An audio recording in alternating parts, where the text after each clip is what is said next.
कोयलांचल में लोक आस्था का महापर्व छठ मंगलवार की सुबह उदयमान सूर्य को अर्घ्य अर्पित करने के साथ भक्तिपूर्ण माहौल में संपन्न हो गया। 4 दिनों तक धनबाद और आसपास के क्षेत्रों में श्रद्धालु भगवान सूर्य और छठी मैया की उपासना में लीन रहे। पर्व के समापन पर छठ घाटों पर श्रद्धालुओं का जन सैलाब उमड़ पड़ा, जिसने भक्ति, अनुशासन और आस्था का अद्भुत दृश्य प्रस्तुत की। सुबह में श्रद्धालु जल में खड़े होकर उदयमान सूर्य को अर्घ्य अर्पित किया। व्रतियों ने छठी मैया से परिवार की सुख समृद्धि, संतान की दीर्घायु और कल्याण की कामना की। छठ पूजा का दूसरा अर्घ्य, सुबह वाला अर्घ्य, इसकी बहुत मान्यता है। इसकी बहुत मान्यता है, स्पेशली बिहार और झारखंड का प्रमुख त्यौहार है।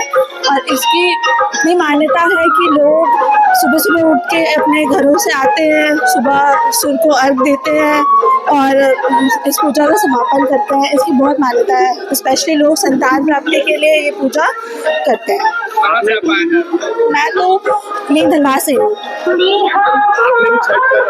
नहीं, बहुत बड़ा त्यौहार है, मतलब हर किसी के लिए पॉसिबल नहीं है। क्या इस बार भगवान से क्या मांगना है?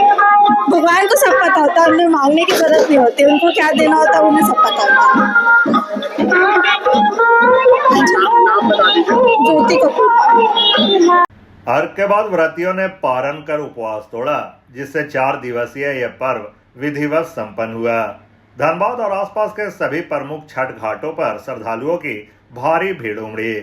इनमें मुख्य रूप से बेकार बांध राजेंद्र सरोवर, वाचन वार्ड पंपू तालाब, मनईटाण छठ तालाब, बरमसिया तालाब, धैया रानी बांध तालाब, सरायढेला राजा तालाब, मटकुरिया, हाउसिंग कॉलोनी, सर्वेश्वरी आश्रम, पॉलिटेक्निक तालाब, बिशुनपुर बस्ती, झरिया राजा तालाब, लाल बंगला घाट, दामोदर नदी, मोहलबनी घाट, सुदामडी घाट, कांड्रा घाट और डोमगढ़ घाट सिंदरी शामिल है।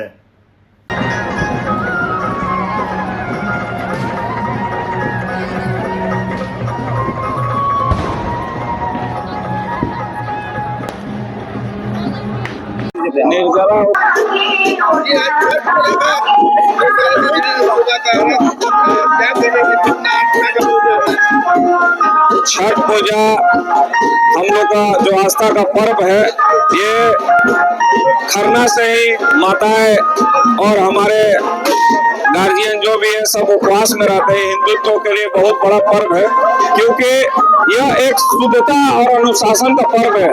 छठी मैया और सूर्य भगवान जिस तरह से हमारे प्रकृति और हम लोग पे जो उनकी कृपा है, उनकी महानता का गाथा युगों युगों तक हम लोग गाते हैं और छठ भाग से हम लोग आशीर्वाद लेते हैं। इसी तरह हम लोग स्वस्थ रहें, पूरे देश के लोग, धनबाद के, झारखंड के सभी लोग स्वस्थ रहें, क्योंकि हमारा छठ पर्व की हमारे भारत में ही नहीं अनेकों देश में भी हमारे छठ की चर्चा होती है और बहुत लोग छठ उपवास भी करते हैं। छठ पर्व एक ऐसा पर्व है जो कि हम लोग सूर्य भगवान को अस्त भी देखते हैं और सूर्य का उदय भी होते हैं। लोग कहते हैं कि जिसका अस्त होता है उसका उदय नहीं होता, नहीं, अस्त भी होता है और उदय भी होता है। ये पर्व हम लोग को बहुत चीज सिखाती है और जिस तरह से माताएं उपवास रखती है, मैं उन सभी को प्रणाम करता हूँ। और जहाँ भी जरूरत पड़ती है, आज हम लोग यहाँ पर अर्घ देने के लिए हम लोग आए हैं और बहुत ही शांति अनुशासन से यहाँ पर्व मनाया जा रहा है।